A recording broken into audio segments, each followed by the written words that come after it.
हाय, मैं प्रिंस सिंह। आज हम लोग शुरू करने जा रहे हैं इकोनॉमिक्स।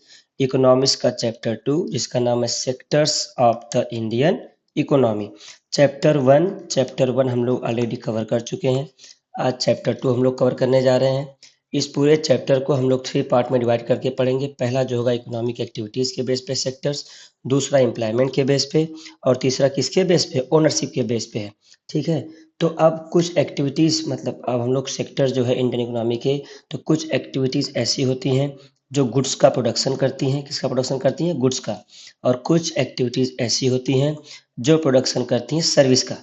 मतलब एक एक्टिविटीज़ आपको ऐसी मिलेगी जिसमें आपको गुड्स का प्रोडक्शन होगा, दूसरी ऐसी मिलेंगी जो किसका प्रोडक्शन करेंगी? सर्विस का। सर्विसेज का प्रोडक्शन करती हैं। तो गुड्स एंड सर्विस। तो अब इकोनॉमिक एक्टिविटीज़ के बेस पे हम लोग सेक्टर्स को 3 पार्ट में बांट लेंगे। पहला वाला होगा प्राइमरी, उसके बाद से सेकेंडरी, उसके बाद से secondary and then tertiary. Primary, secondary and tertiary. तो इनको हमको कवर करना है। तो पहला है प्राइमरी सेक्टर। पहला कौन सा है? Primary sector. There economic activities are undertaken by directly using natural resource. मतलब वो इकोनॉमिक एक्टिविटी जो हमको नेचुरल रिसोर्स के हेल्प से मिलती है। ठीक है। मतलब जिसमें हमको नेचर का सपोर्ट मिलता है। नेचर के सपोर्ट से जो हम लोग काम कर पाते हैं उसे मतलब उसे किस में रखते हैं? प्राइमरी एक्टिविटीज़ में। जैसे एग्जांपल दिया, कॉटन प्लांट को ले लीजिए। कॉटन प्लांट की फार्मिंग के लिए हमको नेचर का सपोर्ट चाहिए होता है। इस कॉटन प्लांट की फार्मिंग के लिए हम लोग अगर पूरी तरीके से मतलब बट मेनली हम लोग किस पे डिपेंड होते हैं? नेचर पे। अगर पूरी तरीके से नहीं, नॉट इंटायरली, बट मेनली हम लोग किस पे डिपेंड होते हैं? नेचर पे। जैसे नेचुरल फैक्टर्स कौन कौन से? Rainfall, sunshine, climate. जैसे आपको पता है कॉटन के लिए 210 क्या चाहिए होता है? Frost free days. 210 Frost free days चाहिए। मतलब इस 210 दिनों में कुहासा पाला नहीं पड़ना चाहिए, नहीं तो कॉटन प्लांट्स क्या होते हैं? खराब हो जाते हैं। अब इसका नाम है प्राइमरी। तो इसका नाम प्राइमरी क्यों है? एक क्वेश्चन बेसिक सा पूछ सकता है कि वाई प्राइमरी, इसको आप प्राइमरी क्यों कह रहे हैं? ठीक है। तो बोल रहे हैं कि this is because it forms the base for all other products that we subsequently make. जैसे बोल रहे हैं अगर मान लीजिए हमको बनाना है ब्रेड। क्या बनाना है? ब्रेड। तो ब्रेड के लिए क्या चाहिए? वीट। वीट कहाँ से हमको मिलेगा? प्राइमरी सेक्टर से। कहाँ से मिलेगा? प्राइमरी सेक्टर से। मान लीजिए आपको बनाना है कोई टिम्बर प्रोडक्ट। मतलब अगर मुझे कोई वुडन प्रोडक्ट बनाना है तो इसके लिए क्या चाहिए? टिम्बर। क्या चाहिए? टिम्बर। टिम्बर कहाँ का प्रोडक्ट है? प्राइमरी का। तो मतलब जो मैन्युफैक्चरिंग होगा, जो सेकेंडरी सेक्टर की जो एक्टिविटीज़ हैं उसके लिए जो रॉ मटेरियल होगा, रॉ मटेरियल वो कहाँ से मिलता है? हमको प्राइमरी सेक्टर से। तो बोले कि मोस्ट ऑफ द जो नेचुरल प्रोडक्ट्स हैं हमको मिलता है या तो एग्रीकल्चर से, या तो डेयरी से, फिशिंग से, फॉरेस्ट्री से। इसीलिए इसका एक नाम और क्या पड़ जाता है? Agriculture and related sector. Simple सी बात समझ लीजिए। प्राइमरी सेक्टर, प्राइमरी सेक्टर में क्या हमने पढ़ा कि ये वो सेक्टर है जो डिपेंड करता है नेचर पे। मतलब most of the time nature के हेल्प से हम उसका प्रोडक्शन कर पाते हैं। ठीक है। और ये बेस बनते हैं, ये बेस बनते हैं। इनसे जो निकलता है रॉ मटेरियल वो बेस बनता है बाकी चीज़ों के प्रोडक्शन में। और ये चीज़ें मिलती कहाँ से हमको हैं? एग्रीकल्चर से, डेयरी से, फिशिंग से, फॉरेस्ट्री से। इसीलिए इसका एक नाम और क्या पड़ जाता है? Agriculture and related sector. दूसरा जो है इकोनॉमिक एक्टिविटीज़ के बेस पे सेक्टर, उसे बोलते हैं secondary sector. Secondary sector cover activities in which natural products are changed into other form through the way of manufacturing। way of manufacturing, manufacturing का मतलब क्या होता है? Changing changing of changing of raw material, raw material changing of raw material into finished goods। तो इसे क्या बोलते हैं? मैन्युफैक्चरिंग। मतलब कोई भी रॉ मटेरियल है जब हम इसको चेंज करते हैं कोई फाइनल गुड बनाने के लिए तो उसे क्या बोलते हैं? मैन्युफैक्चरिंग। क्या बोलते हैं? मैन्युफैक्चरिंग। अब ये पूरी की पूरी जो एक्टिविटी होती है वो डिपेंड करती है या वो साथ साथ चलती है इंडस्ट्रीज़ के, मतलब इंडस्ट्रियल एक्टिविटीज़ के साथ चलती है। इसीलिए इस पूरे एक्टिविटीज़ को या पूरे सेक्टर को हम लोग क्या बोलते हैं? Industrial sector. मतलब प्राइमरी सेक्टर जो नेचर पे डिपेंड था, उसका नाम रखा गया एग्रीकल्चर एंड रिलेटेड सेक्टर। जो दूसरा सेकेंडरी सेक्टर है, उसमें मोस्ट ऑफ द टाइम हम लोग क्या करते हैं, प्रोडक्शन। क्या करते हैं, प्रोडक्शन करते हैं, रॉ मटेरियल को चेंज करते हैं फिनिश गुड्स में। इसका नाम क्या बन गया, इंडस्ट्रियल सेक्टर। इंडस्ट्रियल सेक्टर, ये दोनों सेक्टर जो हैं, मतलब प्राइमरी सेक्टर, प्राइमरी और सेकेंडरी, प्राइमरी और सेकेंडरी सेक्टर दोनों प्रोडक्शन कर रहे हैं। क्या कर रहे हैं, प्रोडक्शन कर रहे हैं, मतलब ये गुड्स को बना रहे हैं, इसलिए इनका नाम क्या, ये अब जो थर्ड वाला है, जो थर्ड वाला है टर्सरी सेक्टर। टर्सरी सेक्टर को देखिएगा, tertiary sector, this sector do not produce a good but they are an aid or a support for the production by process. मतलब हमने देखा था कि कुछ एक्टिविटीज गुड्स का प्रोडक्शन करती हैं, कुछ एक्टिविटीज सर्विस देती हैं। क्या प्रोवाइड करती हैं, सर्विस। तो जो टर्सरी सेक्टर है, ये गुड्स को प्रोड्यूस नहीं करता है, लेकिन ये हेल्प करते हैं गुड्स के प्रोडक्शन में। मतलब टर्सरी सेक्टर की वजह से हम लोग क्या करते हैं, गुड्स को प्रोड्यूस कर पाते हैं। ठीक है, जैसे एग्जांपल दे रहा है, goods that are produced in the primary और secondary sector would need to be transported by trucks. अगर मतलब मान लीजिए एक एक एग्जांपल ले लेते हैं, अगर शुगर मिल ले लेते हैं, शुगर मिल के लिए जो रॉ मटेरियल है वो है शुगर केन। शुगर केन चूँकि ये बहुत जल्दी ख़राब होता है, इसको with the passage of time पहुंचाना पड़ता है मिल तक। अगर ये टाइम से मिल तक नहीं पहुंचेगा तो इसमें जो सुक्रोज कंटेंट क्या होते हैं, वो कम हो जाते हैं, तो ज़्यादा बेनिफिट होता नहीं है।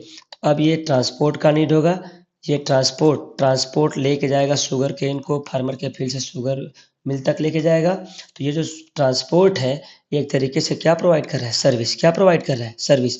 डायरेक्टली प्रोडक्शन नहीं कर रहा है, लेकिन प्रोडक्शन में क्या कर रहा है, हेल्प कर रहा है। ठीक है ना। Or trains and then sold in wholesale at retail shop. फिर यहाँ पे गया शुगर मिल में, तो वहाँ से क्या बन गया, शुगर। अरे शुगर किसके लिए बन रहा है, मार्केट के लिए। किसके लिए बन रहा है, मार्केट के लिए। तो मार्केट तक पहुँचाने के लिए क्या करना पड़ेगा, हमको प्रोवाइड करना पड़ेगा ट्रांसपोर्ट। क्या प्रोवाइड करना पड़ेगा, ट्रांसपोर्ट। या बने हुए प्रोडक्ट को हमको स्टोर करना पड़ता है गोडाउंस में, वेयर हाउसेज में हमको इसको रखना पड़ता है। टेलीफोन है, मान लीजिए आपको कांटेक्ट करना है, किसी से बातचीत करना है, तो ये जो कम्युनिकेशन है, ये भी आता है किसमें, ये सब सर्विस प्रोवाइड करते हैं। डायरेक्टली प्रोडक्शन नहीं होता है, लेकिन हमको बेस प्रोवाइड करते हैं। जैसे एग्जांपल दिया है, फ्रॉम बैंक्स, बैंकिंग के थ्रू क्या मिलेगा, हमको पैसा मिलता है, जिस पैसे को हम लोग क्या कर सकते हैं, इन्वेस्ट करते हैं प्रोडक्शन में। उसके बाद ट्रेड करेंगे, transport, storage, communication. Trade are some example of tertiary activities. अब ये पूरी की पूरी जो एक्टिविटीज़ हैं, ये क्या जनरेट कर रही हैं, सर्विस। क्या जनरेट कर रही हैं, सर्विस जनरेट कर रही हैं। इसमें गुड्स का प्रोडक्शन नहीं हो रहा है, इसीलिए टर्सरी सेक्टर को क्या बोलते हैं, सर्विस सेक्टर। तो जो प्राइमरी सेक्टर है, इसका नाम क्या रख दिया आपने, एग्रीकल्चर एंड रिलेटेड सेक्टर। जो सेकेंडरी सेक्टर है, इसका नाम हो गया इंडस्ट्रियल सेक्टर। जो टर्सरी सेक्टर है, इसका नाम हो गया सर्विस सेक्टर। और ये दोनों सेक्टर प्रोवाइड करते हैं, प्रोडक्शन करते हैं गुड्स का, प्रोडक्शन ऑफ गुड्स। और ये जो सेक्टर है थर्ड वाला, ये प्रोडक्शन करते हैं किसका, सर्विस का। मतलब प्राइमरी और सेकेंडरी मिलकर गुड्स को प्रोड्यूस करते हैं, टर्सरी सेक्टर प्रोडक्शन करता है सर्विस का। अब इन तीनों सेक्टर्स को कंपेयर करना है। How to compare various goods and services. एक एग्जाम्पल, मतलब एक टॉपिक है फाइनल एंड इंटरमीडिएट गुड्स। तो एक बहुत बेसिक सा क्वेश्चन पूछता है कि फाइनल गुड्स किसे कहेंगे, और इंटरमीडिएट गुड्स किसे कहेंगे। तो इंटरमीडिएट गुड वो होते हैं जो फाइनल गुड को बनने में हेल्प करते हैं। फाइनल गुड के बनने में क्या करेंगे, हेल्प करते हैं, उन्हें बोलते हैं इंटरमीडिएट गुड्स। और वो जो फाइनल गुड होता है, मतलब इसके बाद इसमें किसी भी तरीके का फर्दर मॉडिफिकेशन का नीड नहीं होता है। कुल मिला जुला के फाइनल गुड वो है जिसके बाद किसी भी तरीके से वैल्यू एडेड नहीं हो, उसे बोलते हैं फाइनल गुड्स। तो बोला final goods and services. Take for instance a farmer who sells wheat to a flour mill at ₹20 per kg। मतलब एक फार्मर है, वीट को सेल करता है किसको, फ्लोर मिल को। फ्लोर मिल को सेल करता है कितना 20 रुपीज़ पर केजी के रेट से सेल करता है। The mill grinds the wheat and sells the flour to biscuit company. अब यहाँ से क्या बन जाता है, फ्लोर बन जाता है और ये फ्लोर किसको वो सेल कर देते हैं, एक कंपनी को। वो कंपनी जो क्या बनाती है, बिस्किट क्या बनाती है, जो बिस्किट बनाती है। तब क्या होगा, the biscuit company uses the flour and things such as sugar and oil to make 4 packets of biscuit.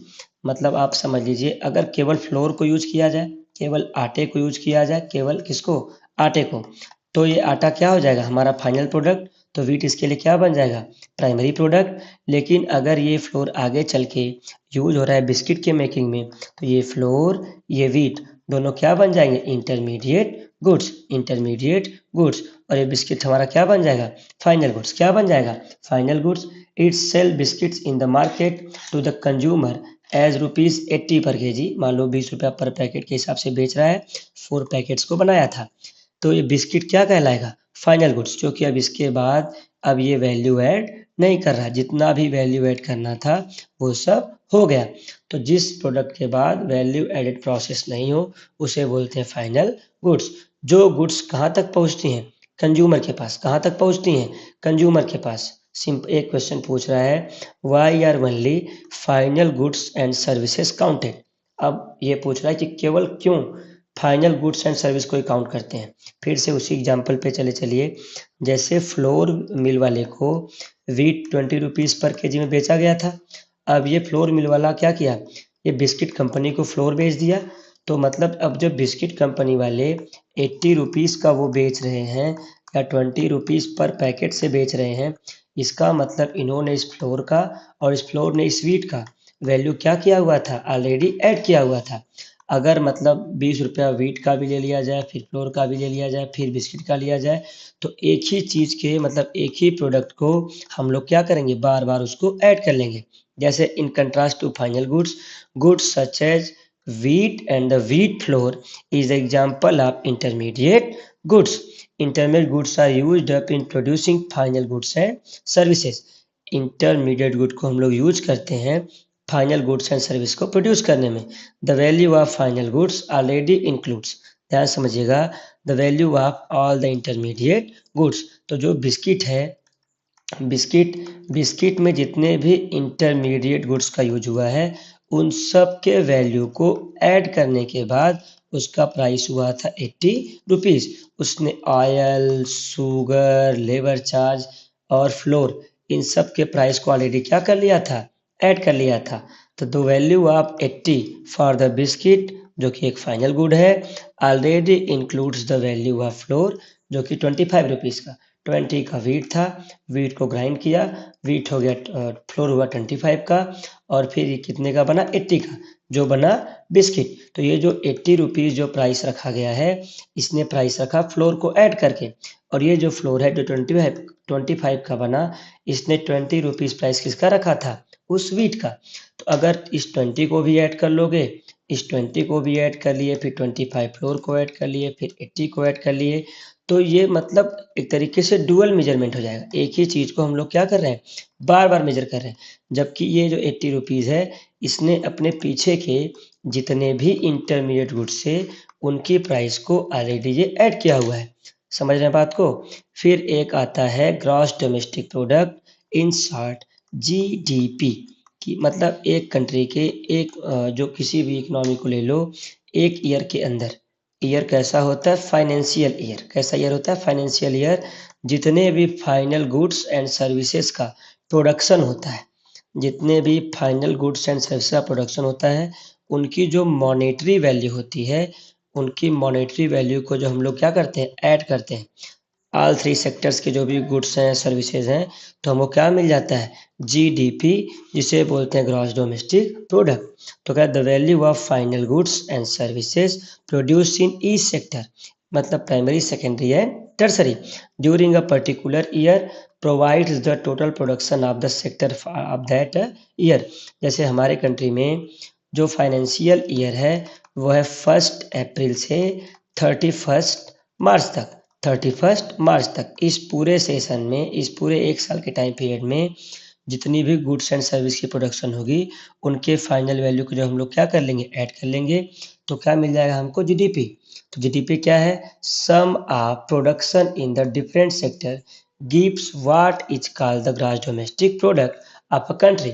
It is the value of all final goods, जितने भी फाइनल गुड्स और सर्विसेज हैं produced within a country during a particular year. एक साल के अंदर जितने भी गुड्स एंड सर्विस का प्रोडक्शन किया जाएगा उन सभी का जो फाइनल वैल्यू है उसे क्या बोलते हैं, जीडीपी। और इस जीडीपी से हमको पता लग जाता है कि किस कंट्री की इकोनॉमी कितनी बड़ी है। जैसे लार्जेस्ट इकोनॉमी है यूएसए की, जो नियरली 30 ट्रिलियन डॉलर की इकोनॉमी है। उसके बाद है चाइना की, चाइना की जीडीपी है लगभग 13 ट्रिलियन डॉलर। उसके बाद है इंडिया की नियरली है 4 ट्रिलियन डॉलर। ये कैसे पता लगता है, उस कंट्री की जीडीपी से, मतलब ग्रॉस डोमेस्टिक प्रोडक्ट से। ये एक बड़ा टास्क है। एक तरीके से समझ लीजिए, एक नीडल से लेके एक लार्ज शिप तक सबको कैलकुलेट करना होता है। तो ये जो एक विशाल जो टास्क है जीडीपी को मेजर करने का, ये काम करती है central government ministry. The ministry with the help of various government departments of all the Indian states. Her states का जो स्टेट जीडीपी है वो निकल जाता है। उसके बाद हर स्टेट जीडीपी को हम लोग क्या कर लेते हैं, काउंट कर लेते हैं। तो उससे हमको क्या मिल जाता है, पूरे कंट्री का जीडीपी हमको मिल जाता है। तो Indian states and UTs collect information relating to total volume of goods and services and their prices, then estimates the GDP। Her state और यूटी का जीडीपी जो होगा वो निकाला जाएगा। उसके बाद इनको क्या कर लेंगे, सम कर लेंगे, तो हमको क्या मिलेगा, पूरे कंट्री का हमको जीडीपी पता चल जाता है। अब एक नया इंस्टांस है हमारे कंट्री के ग्रोथ को कवर करने का, वो है जीवीए। जीवीए मतलब ग्रॉस वैल्यू एडेड, मतलब हर जो सेक्टर है वो कितना वैल्यू ऐड कर रहे हैं प्रोडक्शन में। The GVA measures contribution of 3 sector of an economy after adjusting taxes and subsidies. मतलब इसमें से टैक्सेस को ऐड किया जाता है और सब्सिडी क्या जाता है, रिड्यूस किया जाता है, घटाया जाता है। तो क्या हमको मिल जाता है, जीवीए। क्या मिल जाता है, जीवीए। नेक्स्ट जो टॉपिक है वो है historical change in sectors. Sectors में कैसे कैसे चेंजेस आए हैं। सबसे बड़ी बात है, सेकेंडरी जो सेक्टर एक्टिविटीज़ हैं वो मोस्टली इंडस्ट्रीज़ के आने के बाद से शिफ्ट हुई। तो प्राइमरी और टर्सरी सेक्टर, मतलब चीज़ों का प्रोडक्शन होना, उनको सेल कराएं तो पहले से चला आता है। सेकेंडरी सेक्टर जो एक्टिविटीज़ हैं ये बाद में आई, ठीक है ना। बोला लगभग 100 साल पहले, specially because new methods of manufacturing were introduce. जब इंडस्ट्रीज फैक्ट्रीज आई, फैक्ट्रीज का आना, उनका बढ़ना, ठीक है। जो लोग काम कर रहे थे अभी तक फार्म्स में, खेतों में, वो लोग काम करना कहाँ शुरू कर दिए, फैक्ट्रीज में, और वो भी लार्ज नंबर्स में। मतलब एक तरीके से जो पॉपुलेशन है जो इंगेज थी एग्रीकल्चर में, वो शिफ्ट होती है इंडस्ट्रीज की तरफ, ठीक है। जो हम लोग पढ़ लेंगे अपने हिस्ट्री के चैप्टर्स में, इसको हम लोग देखेंगे।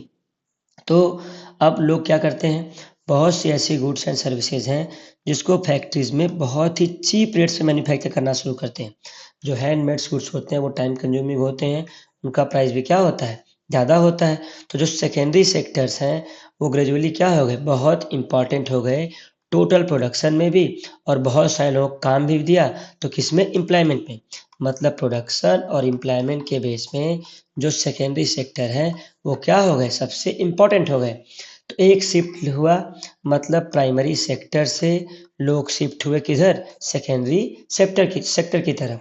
This mean the importance of sectors had been change in the past 100 years. अब देखोगे तो प्राइमरी से सेकेंडरी गए, अब सेकेंडरी से किधर जा रहे हैं, टर्सरी सेक्टर। किधर जा रहे हैं, tertiary sector. Further shift from secondary to tertiary sector in developed countries. Developed countries में अब गुड्स के प्रोडक्शन से ज़्यादा प्रोडक्शन किसका होता है, सर्विसेज का। तो the service sector has become most important in the term of total production. Total production के बेस पे ज़्यादा इंपॉर्टेंट कौन सा हो गया है अब, टर्सरी सेक्टर। जो लोग एम्प्लॉयड हैं सर्विस सेक्टर में, मतलब आजकल डेवलप्ड कंट्रीज में मोस्ट ऑफ द पीपल कहाँ इंगेज हैं, वो सर्विस सेक्टर में इंगेज हैं। मतलब ये पैटर्न कहाँ आप देख, डेवलप्ड कंट्रीज में। आप समझ लो, अगर कोई कंट्री अभी भी इंगेज है प्राइमरी सेक्टर में, तो सिंपल सी बात समझ जाइए, अभी कंट्री डेवलपिंग है। अगर सेकेंडरी सेक्टर में है तो डेवलपमेंट का प्रोसेस ऑन है। अगर most of the people engage in tertiary sector में, इसका मतलब वो कंट्री क्या है, डेवलप्ड है। ये एक जनरल सा पैटर्न है जो हम लोग ऑब्जर्व कर सकते हैं। सिंपल सा एक टॉपिक है, rising importance of the tertiary sector in production. आखिर ऐसा क्या है कि टर्सरी सेक्टर का इंपॉर्टेंस बढ़ता चला जा रहा है। Why is the tertiary sector becoming so important in India, मतलब इंडिया में टर्सरी सेक्टर इतना इम्पॉर्टेंट क्यों होता जा रहा है। पहले ही बात बोल रहे हैं, first any country needs several services such as hospitals, किसी भी कंट्री को हॉस्पिटल चाहिए, एजुकेशनल इंस्टीट्यूशन चाहिए, पोस्ट एंड टेलीग्राफ सर्विसेज चाहिए, पुलिस स्टेशन चाहिए एडमिनिस्ट्रेशन के लिए, कोर्ट चाहिए लॉ एंड ऑर्डर मेंटेन करने के लिए, विलेज एडमिनिस्ट्रेटिव ऑफिसेज चाहिए, municipal corporation, defence, transport, bank, insurance company, ये सब चाहिए। इन सर्विसेज को क्या बोलते हैं, बेसिक सर्विसेज। मतलब किसी भी कंट्री को ये बेसिक सर्विसेज चाहिए होती हैं। ये बेसिक सर्विसेज में जो वर्क करने वाले, उन्हें क्या बोलते हैं कि ये वर्क कर रहे हैं सर्विस सेक्टर। किस में वर्क कर रहे हैं, सर्विस सेक्टर में। तो जो डेवलपिंग कंट्रीज हैं, ये इस सर्विस जो डेवलपिंग कंट्रीज हैं, इनमें इन पूरे बेसिक जो सर्विसेज हैं, इनको प्रोवाइड करने की जो जिम्मेदारी होती है, वो होती है गवर्नमेंट। किसकी होती है, गवर्नमेंट। मतलब वो कंट्री ज़्यादा रिच होती नहीं है, लोगों के पास बहुत पैसा होता नहीं है, तो hospital, school, administration, police station, security, इन सब का जिम्मेदारी कौन लेता है, गवर्नमेंट। कौन लेता है, गवर्नमेंट। ये तो हो गया पहला पॉइंट। दूसरी पॉइंट क्या है, जैसे जैसे कंट्री एग्रीकल्चर और इंडस्ट्री में क्या होगी, डेवलप होती जाएगी, वैसे वैसे आपको और ज़्यादा ट्रांसपोर्ट, ट्रेड, स्टोरेज, इनका नीड होगा। जैसे मान लीजिए पहले प्रोडक्शन होता था 50 क्विंटल का, अब अगर होगा 100 क्विंटल का, तो जाहिर सी बात है अब आपको ज़्यादा स्पेस चाहिए। एक्स्ट्रा प्रोडक्शन को आप क्या करोगे, सेल करोगे मार्केट में। मार्केट में सेल करने के लिए क्या चाहिए आपको, ट्रांसपोर्ट चाहिए। उसके बाद ट्रेडर क्या करेंगे, इन चीज़ों को मार्केट तक पहुंचाएंगे। तो जैसे जैसे इंडस्ट्रीज़ का और प्राइमरी सेक्टर का ग्रोथ होता जाएगा, वैसे वैसे आपको इन सर्विसेज का नीड क्या होगा, बढ़ता चला जाएगा। As we have already seen, greater the development of primary and secondary sectors, more would be the demand of such services। जैसे जैसे primary and secondary sector growth करती जाएंगी, वैसे वैसे टर्सरी सेक्टर में आपको ट्रेड का, स्टोरेज का, ट्रांसपोर्ट का नीड क्या होता जाएगा, बढ़ता चला जाएगा। अब देखो एक ह्यूमन टेंडेंसी है, जैसे जैसे आदमी का इनकम लेवल बढ़ता जाता है, वैसे वैसे लोगों का डिमांड और नीड क्या होता है, बढ़ता जाता है। जैसे बाहर खाने को प्रेफर करते हैं, ईटिंग आउट, बाहर खाना, टूरिज़्म, घूमना, शॉपिंग करना, फिर प्राइवेट हॉस्पिटल्स में अच्छी मेडिकल फैसिलिटीज़ को कंजर्व करना, उसके बाद प्राइवेट स्कूल्स में अपने बच्चों को पढ़ाना, प्रोफेशनल ट्रेनिंग्स जैसे जिम हो गया, डांस हो गया, उसके बाद कम्युनिकेशन हो गया, इन सब को क्या करना, इन सब चीज़ों को यूज करना। तो आप देखोगे मोस्टली ये जो चीज़ें हैं, मतलब tourism, shopping, private hospitals, professional trainings, ये ज़्यादा कहाँ होती हैं, सिटीज़ में, वो भी बिग सिटीज़ में ये आपको ज़्यादा देखने को मिल जाता है। जो फोर्थ है, आप देखोगे अब कुछ सालों से, पिछले 10-20 सालों से एक नया ट्रेंड आया है, जो कि ICT, information and communication technology का। New services such as those based on ICT, information communication technology, जो बहुत इंपॉर्टेंट हो गया है और ज़रूरी भी है। हमारे जो बेसिक नीड्स हैं, मान लीजिए कोई हमारे ग्रीवियंसेस हैं, उन ग्रीवियंसेस को हम लोग वहाँ बिना गए किसी प्लेस पे, उसको हम लोग सॉल्व कर सकते हैं through ICT, information communication technology. इसका डिमांड बहुत ज़्यादा बढ़ रहा है, जो कि हम लोग चैप्टर 4 ग्लोबलाइजेशन में इसको हम लोग पढ़ लेंगे। अब एक क्वेश्चन है, where are most people employed in India. इसका सिंपल सा आंसर है एग्रीकल्चर। एग्रीकल्चर का जो टोटल टोटल जो कंट्रीब्यूशन है, कंट्रीब्यूशन किसमें, जीडीपी में, जीडीपी में जो कंट्रीब्यूशन है वो नियरली 17% है। बट जो एम्प्लॉयमेंट में है वो मोर देन 50% लोग अभी भी कहाँ इंगेज हैं, एग्रीकल्चर में। जिससे चीज़ें पता लगती नहीं है कि बहुत कंडीशन सीवियर होता नहीं है। अगली टॉपिक है अंडर एम्प्लॉयमेंट। मतलब एम्प्लॉयमेंट तो है, वो देखने में तो लगता है कि वो काम कर रहे हैं, लेकिन वो क्या होते हैं, अंडर पेड होते हैं। मतलब प्रोडक्शन में इनका ज़्यादा रोल होता नहीं है। Under employment is hidden in contrast to someone who does not have a job and is clearly visible as unemployed. मतलब देखने में तो आपको लगता है कि ये वर्क कर रहे हैं, लेकिन उस वर्क का इनको कुछ ज़्यादा बेनिफिट होता नहीं है। इसे क्या बोलते हैं? Disguised unemployment. ये मोस्टली आपको मिलता है एग्रीकल्चर में। किसमें मिलता है? एग्रीकल्चर में मिलता है, जिसे बोलते हैं प्रछन्न। क्या बोलते हैं? प्रछन्न या छिपी हुई बेरोजगारी। दिखने में लगता है कि काम कर रहे हैं, लेकिन एक्चुअल में ये काम कर नहीं रहे होते। जैसे मान लो कोई ज़मीन का टुकड़ा है, मान लो 2 हेक्टेयर का लैंड मास है। अगर उस पे एक लोग भी काम करें अच्छे से, तो वो पूरा प्रोडक्शन कर सकते हैं, 1 पीपल। अब मान लो उस फैमिली में टोटल 5 पीपल हैं, तो पूरे के पूरे पाँचों लोग उस खेत में काम कर रहे हैं। जबकि ये जो 1 + 4, ये जो +4 पीपल हैं, इनके वजह से उस एग्रीकल्चर फील्ड से प्रोडक्शन में कोई ग्रोथ नहीं हो रहा है। प्रोडक्शन तो सेम है, एक लोग जितना प्रोडक्शन कर सकते हैं उतना ये 5 लोग कर रहे हैं। तो ये जो बाकी 4 लोग हैं 1 + 4, ये जो बाकी 4 लोग हैं, ये क्या है? ये एक्स्ट्रा है। मतलब इनका प्रोडक्शन में कोई रोल नहीं है। दिखने में तो लग रहा है कि हाँ, इनके पास वर्क है, एम्प्लॉयमेंट है, जबकि एक्चुअल में इनके पास एम्प्लॉयमेंट होता नहीं है। इसे क्या बोलते हैं? इसे ही बोलते हैं अंडर एम्प्लॉयमेंट या डिसगाइज्ड अनएम्प्लॉयमेंट बोलते हैं। छिपी हुई बेरोजगारी होती है।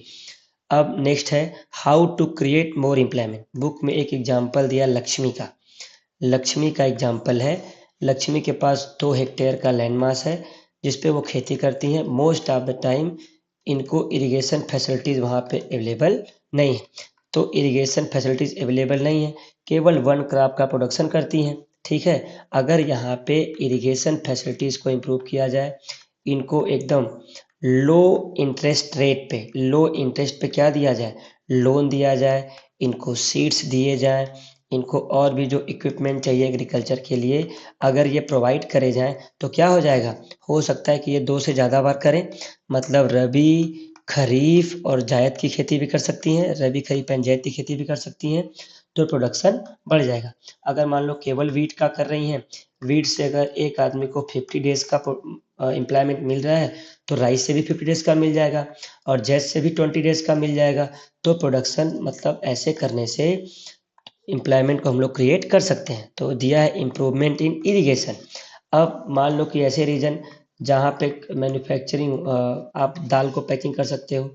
मान लो ऐसे रीजन जो तुअर की खेती करते हैं, अरहर की खेती करते हैं, वहाँ पे अगर फ्लोर उस मिल लगा दिया जाए, चिकपी मतलब दाल की जो अगर मिल या फैक्ट्री लगा दी जाए, तो क्या होगा? वहाँ पे भी एम्प्लॉयमेंट क्रिएट कर सकते हैं। कोल्ड स्टोरेज अगर बना दिए जाएँ, तो वहाँ पे क्या कर सकते हैं? वहाँ पे कुछ लोग काम करेंगे, अपने प्रोडक्ट्स को रख सकते हैं, वहाँ से एम्प्लॉयमेंट बनेगा। उसके बाद कुछ जो बेसिक सर्विसेज हैं, वहाँ से भी क्या कर सकते हैं? एम्प्लॉयमेंट हम लोग दे सकते हैं। एक नेक्स्ट जो टॉपिक आएगा, इंडिया में सबके पास राइट टू वर्क है, ये गवर्नमेंट ने इशू किया हुआ है।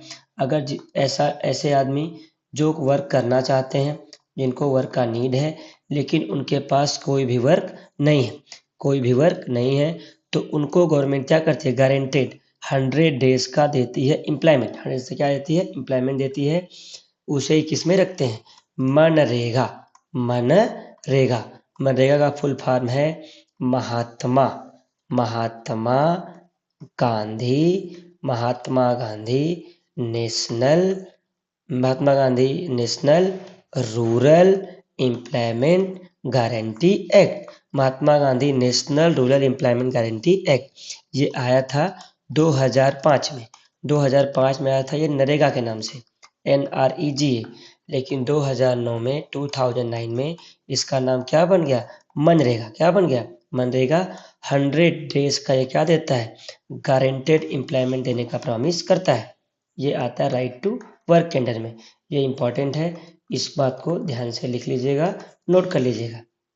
अब जो अभी तक हम लोग ने जो भी पढ़ा, वो था इकोनॉमिक एक्टिविटीज़ के बेस पे। अगला जो टॉपिक है वो है सेक्टर का डिवीजन, मतलब एम्प्लॉयमेंट के बेस पे, कि लोग काम कर रहे हैं ऑर्गेनाइज सेक्टर में या अनऑर्गेनाइज सेक्टर में। तो ये एग्जाम्पल दिया कांता और कमल का। कांता जो काम करते हैं ऑर्गेनाइज सेक्टर में काम करती हैं, तो कांता का आप वर्किंग स्टाइल देखोगे तो आपको लग जाएगा कि कौन सा ऑर्गेनाइज सेक्टर और कौन सा अनऑर्गेनाइज सेक्टर है। तो कांता वर्क करती हैं ऑफिस में। She attends her office from 9:30 to 5:30 PM। मतलब जो इनका जो फिक्स टाइमिंग आवर है, फिक्स टाइम पे काम करती हैं, एक फिक्स टाइम पे आती हैं, फिक्स टाइम पे चली जाती हैं। She gets her salary regularly at the end of every month. जो टाइम है सैलरी का वो भी क्या है, वो भी फिक्स है। और सैलरी के अलावा उनको मिलता है पीएफ, प्रोविडेंट फंड भी मिलता है। उसके बाद इसके बाद जो मतलब ये जो रूल है पीएफ का, ये गवर्नमेंट ने इशू किया हुआ है। जितना इम्प्लाई के पैसे से कटता है उतना कौन जमा करता है, एम्प्लॉयर। कौन जमा करता है, एम्प्लॉयर उसको जमा करता है। एक तरीके से क्या है, ये होता है बेनिफिशियल किसके लिए, एम्प्लॉय के लिए। किसके लिए, एम्प्लॉय के लिए। एक तरीके से क्या, अलाउंस। क्या है ये, अलाउंस है, भत्ते जैसा काम करता है। इसके बाद she also gets medical and other allowances. मान लीजिए बीमार हो जाती हैं तो भी इनको लीव मिलता है, या फ्री मेडिकल ट्रीटमेंट इनको मिलता है। और ये संडे को या किसी हॉलीडेज़ को ये काम करने नहीं जाती हैं। और ये जो हॉलीडे होता है, अगर ऐसा हॉलीडे कुछ है जिसमें सबके लिए छुट्टी है, तो इस हॉलीडे का इनको क्या मिलता है, पेमेंट मिलता है। कुल मिला जुला के इनको मिलता है पेड हॉलीडे। क्या मिलता है, पेड हॉलीडे। ऐसा नहीं है no work means no payment वाला काम नहीं है। जिस दिन सबका छुट्टी है उस दिन इनका भी छुट्टी है, उसका भी इनको पेमेंट मिलता है।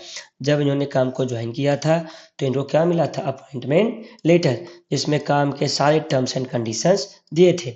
इससे एक बेनिफिट क्या होगा, बिना किसी प्रॉपर रीजन के इनको जॉब से निकाला नहीं जा सकता। मतलब इनके पास क्या है, जॉब सिक्योरिटी। जॉब सिक्योरिटी तो सिंपल सा बात रख लीजिए, टाइमिंग इनकी फिक्स है काम करने की। सैलरी भी इनको क्या मिलती है, रेगुलर सैलरी मिलती है। इनको एक्स्ट्रा अलाउंस मिलते हैं, पीएफ मिलते हैं, जो ऑर्डर है गवर्नमेंट का, गवर्नमेंट के रूल्स के अकॉर्डिंग मिलते हैं।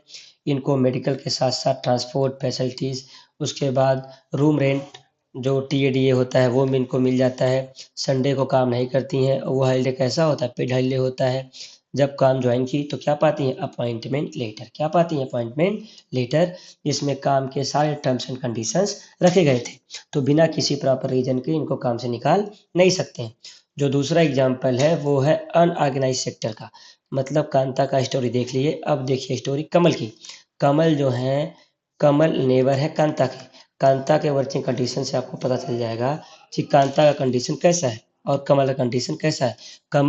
कमल जो कांता के नेबर है वो डेली वेज लेबर है। डेली वेज लेबर का मतलब जब आप वर्क करेंगे उसके बदले आपको क्या मिलेगा, पेमेंट। वर्क के बदले क्या मिलेगा, पेमेंट। अगर आपके पास वर्क नहीं है तो आपके पास पेमेंट नहीं है। अगर मान लीजिए आपको कोई बीमारी हो जाती है, कोई इलनेस हो जाती है, तो इसके लिए आपको पेमेंट नहीं मिलेगा। अगर आप काम नहीं कर रहे हो तो आपको पैसा नहीं मिलेगा। एक ग्रोसरी शॉप पे काम करते हैं, सुबह 7:30 बजे जाते हैं मॉर्निंग में, और ये 8 बजे तक काम करते हैं। मतलब इनका जो टाइमिंग है वो भी फिक्स्ड नहीं है, no fixed timing, no fixed timing. He gets no other allowances apart from his wages. बस मजदूरी मिलता है, मजदूरी के अलावा इनको और एक भी अलाउंस मिलता नहीं है। ना इनको पीएफ मिलता है, ना इनको मेडिकल अलाउंस मिलेगा, ना ट्रांसपोर्ट का मिलता है, ना इनको पेड लीव मिलता है। इनको पे वेज के अलावा कोई भी एक्स्ट्रा अलाउंस मिलता नहीं है। He is not paid for the days he does not work. जिस दिन काम नहीं करेंगे उस दिन का इनको पैसा नहीं मिलता है। मतलब इनको कोई लीव नहीं है, ना तो कोई पेड हॉलीडे है। इनको संडे, होली, दिवाली सब में जाना पड़ता है। इसके लिए इनको पैसा, अगर छुट्टी लिए, अगर इनका हॉलीडे हुआ तो इसके बदले इनको पैसा नहीं मिलता है। जैसे गाँव में कंस्ट्रक्शन जो वर्कर हो गए इनको ले लीजिए, ठीक है। कंस्ट्रक्शन वर्कर क्या करें, जिस दिन काम करते हैं उसका उनको पैसा मिलता है, अगर काम नहीं किए तो उनको पैसा नहीं मिलता है, ठीक है। अब ये जब ज्वाइन कर रहे थे तो इनको किसी भी तरीके का फॉर्मल लेटर नहीं मिला था जो इनको इस बात को डिफाइन करे कि हाँ, अगर वो जो शॉप है इससे इनको फॉर्मल लेटर नहीं मिला है, तो मतलब उस पर टर्म्स एंड कंडीशंस नहीं है। तो एम्प्लॉयर जब भी चाहेगा इनको काम से निकाल सकता है। मतलब एम्प्लॉयर को अगर लगा कि इनको काम पे अब नहीं रखना है, या मान लो कोई और मिल गया जो इनसे चीप रेट पे काम कर सकता है, उसी टाइम कमल को क्या किया जाएगा, कमल को जॉब से हटा दिया जाएगा। समझ रहे हैं ना। तो अब सिंपल सी बात है, एक क्वेश्चन पूछता है अनऑर्गेनाइज सेक्टर में जो वर्कर्स हैं उनको कैसे प्रोटेक्ट किया जाए। सिंपल सी बात है, अनऑर्गेनाइज सेक्टर्स में रूल्स एंड रेगुलेशन बनाए जाएं। रूल्स एंड रेगुलेशन बना क्या, उनका प्रॉपर इम्प्लीमेंटेशन किया जाए। मतलब लोग चेक करें, उसकी मॉनिटरी हो, उनकी क्या हो, मॉनिटरिंग हो, जिसके चक्कर में क्या हो पाएगा, जब इसकी प्रॉपर चेकिंग होगी, मॉनिटरिंग होगी, रूल्स रहेंगे, तो जो एक्सप्लॉयटेशन है अनऑर्गेनाइज सेक्टर में वर्कर्स का, वो क्या हो जाएगा, खत्म हो जाएगा। ये बहुत ज़रूरी है अनऑर्गेनाइज सेक्टर्स के वर्कर को प्रोटेक्ट करने के लिए। नेक्स्ट है sectors in the term of ownership. Ownership का मतलब कि उस इकोनॉमी को या कोई इंडस्ट्री फैक्ट्री है उसको ओन और ऑपरेट कौन कर रहा है। तो पहला है पब्लिक सेक्टर। पब्लिक सेक्टर मतलब इसको बोल सकते हैं गवर्नमेंट गवर्नमेंट ऑपरेटेड सेक्टर। मतलब ये वो सेक्टर है जिसका ओनरशिप मतलब owned and operated managed by government. मतलब ये वो सेक्टर हैं जिनका पूरा का पूरा जिम्मेदारी किसका होता है, गवर्नमेंट का। जैसे हिंदुस्तान एरोनॉटिक्स लिमिटेड हो गए, steel authority of India limited, ये पूरा जो प्रोडक्शन यूनिट है सेल और एचएएल, ये किसके अंडर में आते हैं, पब्लिक सेक्टर में। और ये मोस्ट डिजायरेबल जॉब होता है भारत में। मोस्ट ऑफ द पीपल यही चाहते हैं कि उनको कहाँ जॉब मिले, सर्विस पब्लिक सेक्टर में उनको जॉब मिल जाए। फिर नेक्स्ट है प्राइवेट सेक्टर। प्राइवेट सेक्टर में ये होंगे owned and operated by by individual और ग्रुप ऑफ इंडिविजुअल। मतलब कोई एक आदमी या आदमियों का ग्रुप या पर्सन्स का ग्रुप, इंटरप्रेन्योर्स, जो ये इंडिविजुअल का मतलब इंटरप्रेन्योर की बात कर रहे हैं। कोई एक इंटरप्रेन्योर या इंटरप्रेन्योर का जो ग्रुप होगा वो क्या करता है, जब इस पूरे इंडस्ट्रीज या फैक्ट्रीज को ओन करे, ऑपरेट करे, मैनेज करे, उसे रखते हैं प्राइवेट सेक्टर में। जैसे बहुत फेमस है TISCO, Tata iron and steel company limited, RIL, Reliance industries limited. ठीक है, ये इस पूरे चैप्टर का एक तरीके से समराइज वीडियो है। मतलब हर टॉपिक को हम लोगों ने कवर कर लिया हुआ है। अब हम लोग पढ़ेंगे इकोनॉमिक्स का चैप्टर 3। चैनल को करिए सब्सक्राइब कर लीजिए आगे आने वाली वीडियोस के लिए। इस 2026 के बोर्ड एग्जाम के लिए हम लोग पूरे के पूरे चैप्टर को कवर कर लेंगे 7 मार्च के पहले। ठीक है, आपका बहुत बहुत धन्यवाद। मैं प्रिंस सिंह, ये मेरा चैनल। Thank you.